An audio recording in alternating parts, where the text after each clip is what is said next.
Lo estábamos leyendo, de todas formas lo leemos otra vez, si es que no lo habéis leído todavía. Nos habla de una bobina que tiene una superficie de 0,002 metros cuadrados. Tanto hablar que al final.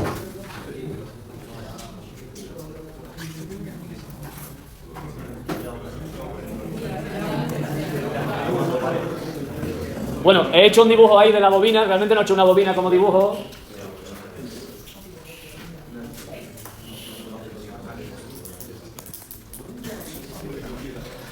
Sino que he dibujado sencillamente una espiga, ¿vale? Bueno, no es que lo he dibujado, sino que he cogido un dibujo que queda mejor que el que yo pueda hacer, evidentemente.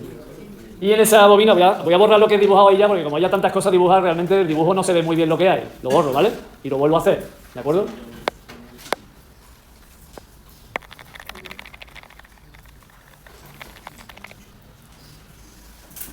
Un campo magnético, ¿lo veis? En ese caso lo he dibujado perpendicular a la espiga. Y ese campo magnético pone BT porque cambia con el tiempo. En este caso me dicen que tiene un valor de 2 teslas inicialmente. Y después de una centésima de segundo, 0,01 segundos, el campo se convierte en 0,5 teslas, ¿vale? Es decir, que se reduce, ¿de acuerdo? Ahí está dibujado de alguna manera el eje X, el eje Y, el eje Z. La verdad es que no nos va a hacer falta todo eso, pero bueno, aquí está dibujado el eje X. Aquí tenemos el eje X, por ejemplo. Este sería el eje X, este sería el eje Y y este de aquí sería el eje Z, ¿vale? Insisto, nos da igual porque en este caso no vamos a dibujar muchos vectores, no vamos a calcular vectores, pero bueno, ya que están puestos ahí, lo escribimos. He anotado también los datos: superficie, campo magnético inicial, campo magnético final, entre comillas lo de final, después de 0,01 segundos, y el número de espiga, que lo llamamos habitualmente N, ¿vale? El tiempo que transcurre entre el campo magnético inicial y el que tomamos al final es 0,01 segundos. ¿Y qué me pregunta el problema? ¿Cuál es la fuerza electromotriz inducida en la bobina? En este caso calculamos la fuerza electromotriz no instantánea como hicimos ayer. Ayer hicimos un problema en el que calculábamos la fuerza electromotriz instantánea derivando de verdad, ¿acordáis o no? Hicimos una derivada de un flujo que dependía del tiempo. En este tipo de problemas no puedo hacer una derivada porque no tengo ninguna función. Podría expresar una función, pero yo creo que no merece la pena, ni además creo que sea del todo correcto, salvo que me digan lo contrario, que pueda expresar una función. Entonces lo que calculo de verdad es la fuerza electromotriz media. Eso creo que lo dijimos ayer antes de irnos. Y esa fuerza electromotriz media es la misma expresión que aparece ahí, pero en vez de que utilizar las derivadas, utilizamos los incrementos, las variaciones. Es decir, lo que se hace habitualmente para distinguir valores medios de valores instantáneos. ¿Estamos de acuerdo con eso o no?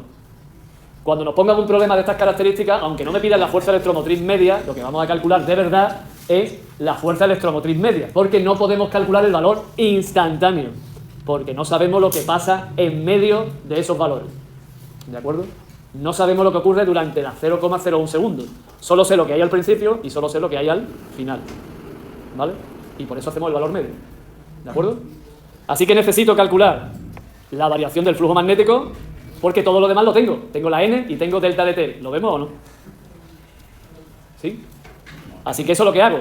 Lo he hecho aquí en esta pizarra que hay aquí, ahora lo vamos a ver, está hecho de dos formas distintas. Una con el flujo magnético y otra, lo vamos a ver después. Esta sería la primera que a mí se me ocurriría.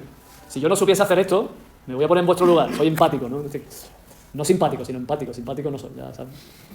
Pero empático sí, sí me gusta ponerme en vuestro lugar y decir, oye, no tengo ni idea de cómo se hace esto, pero sí sé la expresión que tengo que utilizar.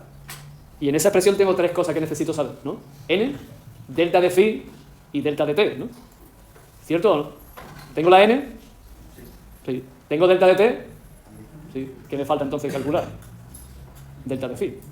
Tengo que calcular la diferencia del flujo que hay al final menos la diferencia del flujo que hay al principio. Esto. Flujo al final, es decir, con este campo magnético, 0,5 teslas, y el flujo al principio con este campo magnético que es de 2 teslas. Pero claro, para hallar esa diferencia de flujo, tengo que saber cómo se halla el flujo magnético. ¿Nos acordamos de cómo se halla el flujo magnético? Aquí está escrito. Campo magnético por la superficie y por el coseno del ángulo que forman. ¿Qué ángulo forman el campo magnético y la superficie ahí? Que no le he dibujado la superficie todavía. ¿Cómo es la superficie esa que está ahí dibujada?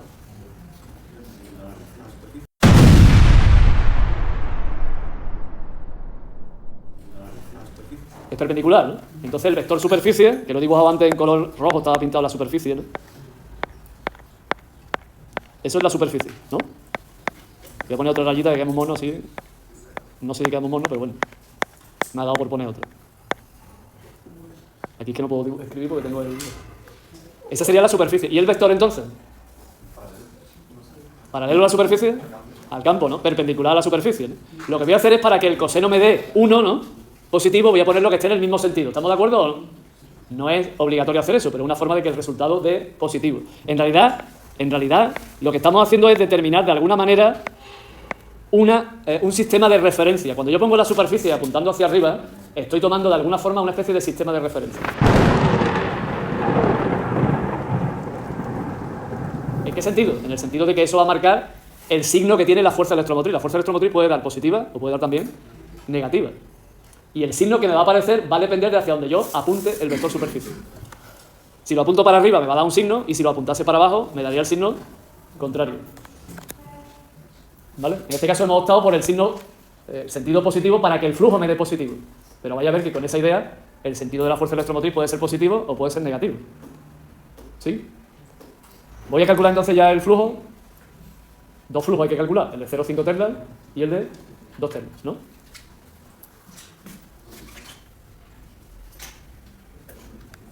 He empezado por el de 2 teslas, ¿no? Que es el primero. Da igual, podemos empezar por el 2 teslas. ¿Hay algún problema en el cálculo de este flujo magnético? Campo magnético, superficie, coseno del ángulo que forman, que hemos decidido con la superficie que sea 0, ¿no? El ángulo y el coseno 1. Así que 2 teslas por la superficie, resultado 0,004, para que me quepa ahí he puesto Weber, ¿vale? En vez de tesla por metro cuadrado, si queréis poner tesla por metro cuadrado, podéis poner tesla por metro cuadrado, ¿eh? ¿Algún problema en esa superficie, en ese flujo? El otro flujo, para campo igual a 0,5 teslas. Lo mismo, ¿no? Pero evidentemente va a ser más pequeño, ¿no? Porque el campo es más pequeño, ¿o no? Y de hecho sale 0,001 Weber. Ya tengo...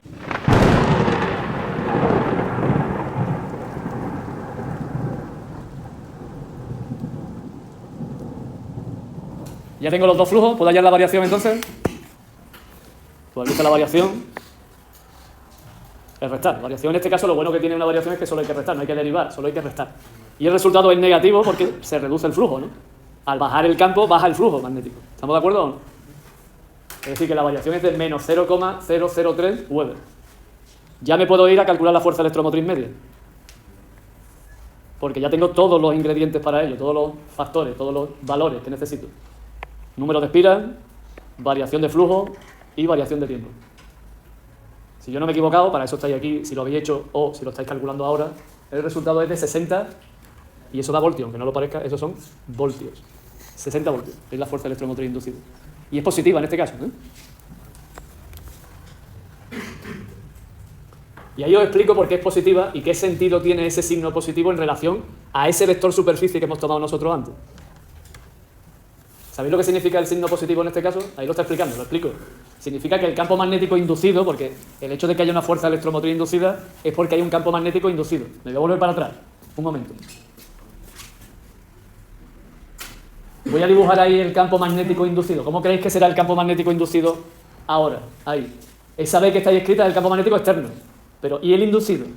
¿Cuál es el que se induce al reducir el campo magnético?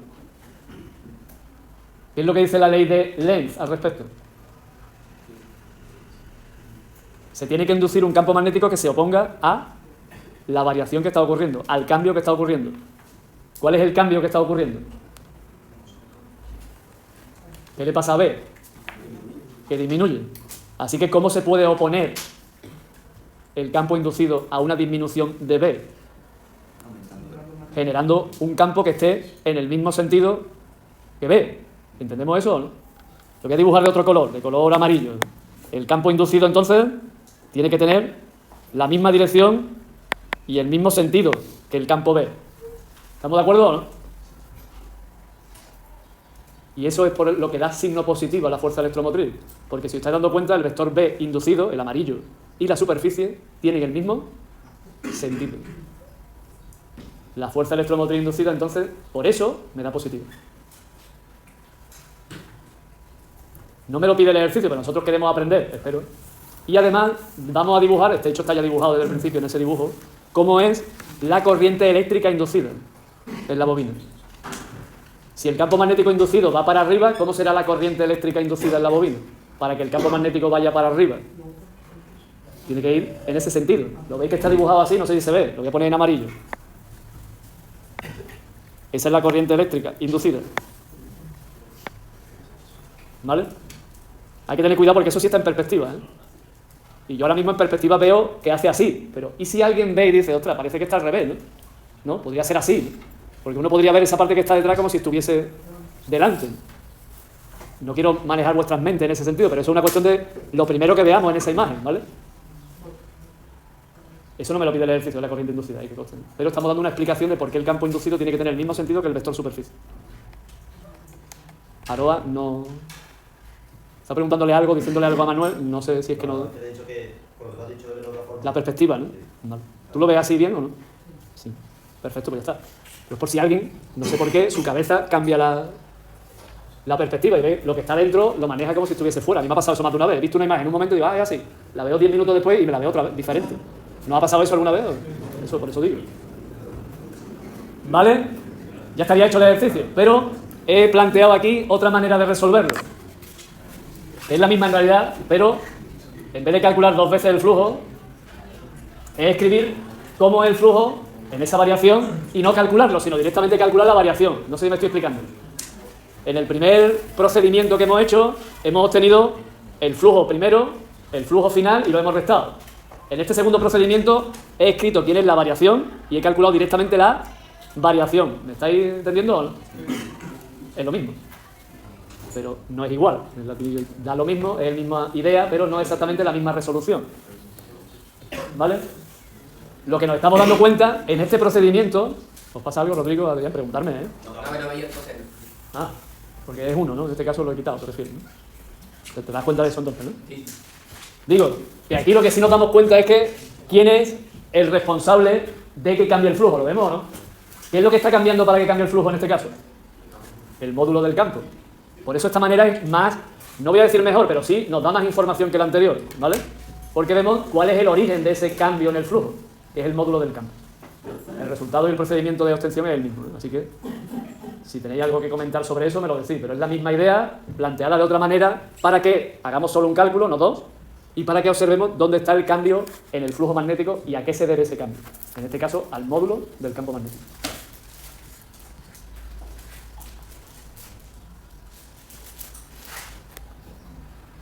¿Sí o no? Pero bueno, por si acaso no quedaba suficientemente todo explicado, he añadido otra pizarra más, en la cual he vuelto a hacer algo que no me pide el ejercicio, ¿eh? Que es escribir, dibujar el sentido de la corriente inducida. No me lo está pidiendo, pero como es más que probable que alguien me lo pregunte por la calle, es cuestión de que vayamos practicándolo. Así que me voy a la siguiente pizarra, y esta sí hecha, no en perspectiva para evitar confusiones, sino hecha directamente sobre el plano del papel, he dibujado cuál es el sentido de la corriente inducida, ¿vale? Situación 1, campo magnético, no sé si se ve bien ahí la superficie, porque la he pintado aquí en vez de la he pintado en tono azul turquesa, yo que sé cuál es el color ese que aparece ahora.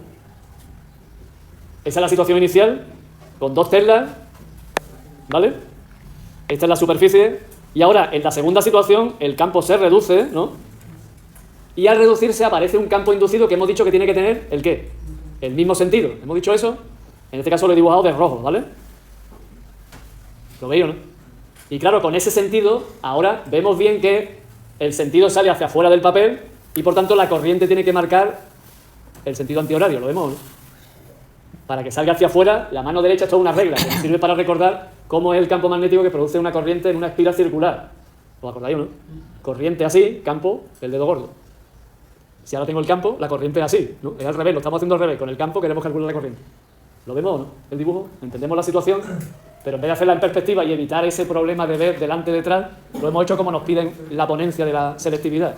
Y como lo voy a pedir yo también, porque yo de perspectiva tengo poca. Que lo pongamos en un plano, ¿vale? Para que se vea bien el sentido. ¿Sí? ¿Alguna cuestión, alguna duda?